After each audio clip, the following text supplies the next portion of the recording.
యేసుక్రీస్తు నామంలో మీ అందరికీ గ్రీటింగ్స్ చెప్తున్నా మీ సంధ్యా పసుపులేటి.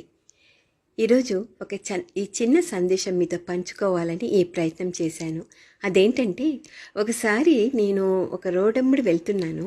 దారి పక్కన ముళ్ళ పొదల్లో రాళ్ల మధ్యలో ఒక మంచి మొక్క నాకు కనపడింది. అది చూడటానికి చాలా అందంగా ఉంది.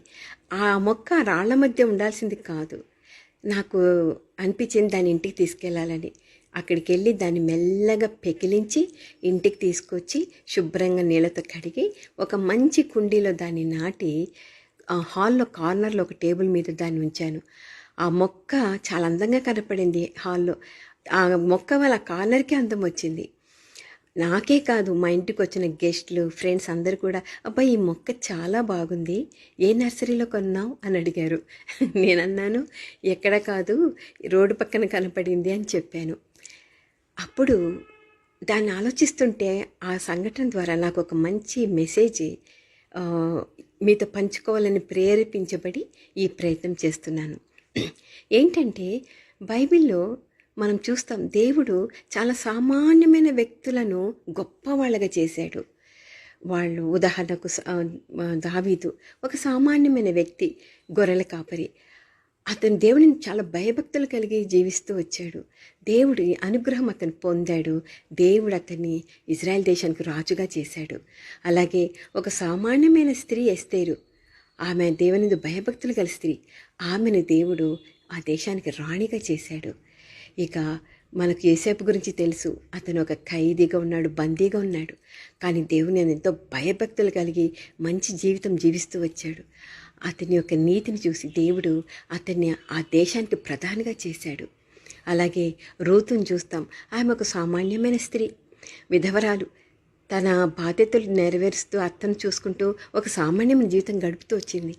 ఆమెను దేవుడు ఆమె పైన కృప చూపించి ఆమెకు ఒక కొత్త జీవితం ఇచ్చాడు.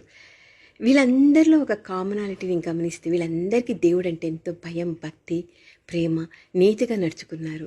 మరి ఈ సందేశం వింటున్న డియర్ ఫ్రెండ్స్, మీలో ఎవరైనా ఇన్ఫీరియారిటీ కాంప్లెక్స్తో ఉన్నారా?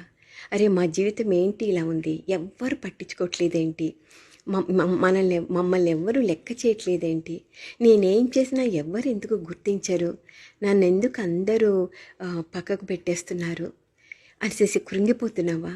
ఎవరు నేను గుర్తించట్లేదని బాధపడుతున్నావా? కృంగిపోవద్దు, బాధపడద్దు. ఆ నెగిటివ్ థాట్ ఇప్పుడే నీలోంచి తీసివేసి. ఎందుకంటే దేవుడు నిన్ను చూస్తున్నాడు. ఈ లోకం నిన్ను పట్టించుకోకపోయినా నీ సృష్టికర్త నిన్ను పట్టించుకుంటున్నాడు. అదే 1 పేతురు 5:7 చెప్తోంది. ఆయన నిన్ను గూర్చి చింతించుచున్నాడు కనుక మీ చింత యావత్తూ ఆయన మీద వేయుడి. దేవాది దేవుడే నీ గురించి చింతిస్తున్నాడు. ఇటువంటి ప్రేమగల మనసుగల దేవుడు మనకున్నందుకు మనం ఎంత ధన్యులం కదా.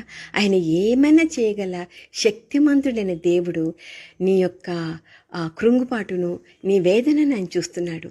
నీవు ఆ ధైర్యంతో దేవుడు నాతో ఉన్నాడు, నన్ను చూస్తున్నాడని ఒక నమ్మకంతో ఈ వాక్యాన్ని పట్టుకొని ప్రార్థన చేస్తూ ఆయనలో నువ్వు నిలబడి భయభక్తులు కలిగి, దేవునిందు భయభక్తులు కలిగి జీవిస్తూ, ఆయనను ప్రేమిస్తూ, నీ బాధ్యతలు చక్కగా నెరవేర్చుకుంటూ, ఈ లోకాన్ని చూడకుండా, ఈ నిన్ను నెగిటివ్గా నిన్ను మానసికంగా కృంగదీసి ఆ తలంపులన్నిటిని నీలోంచి తీసివేసి ఎప్పుడు దేవునిలో ఆనందిస్తూ ఆయన కృప కోసం ప్రార్థిస్తుంటే తప్పకుండా దేవుడు నిన్ను అనుగ్రహిస్తాడు, నీ మీద కృప చూపిస్తాడు.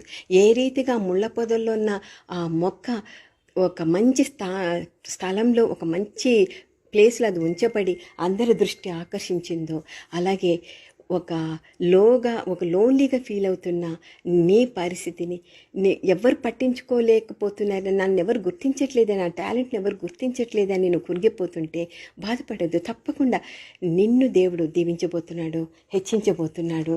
ఈ వాక్యం కూడా మీరు ధ్యానించండి. ఈ వాక్యం మనకు ఎంతో ఆదరణ ఇస్తుంది.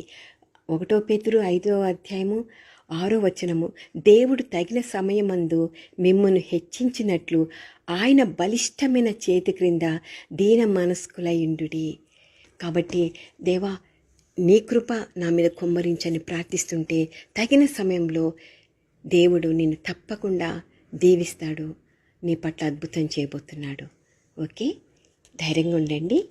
God bless you. ఏ పాటిదాననయా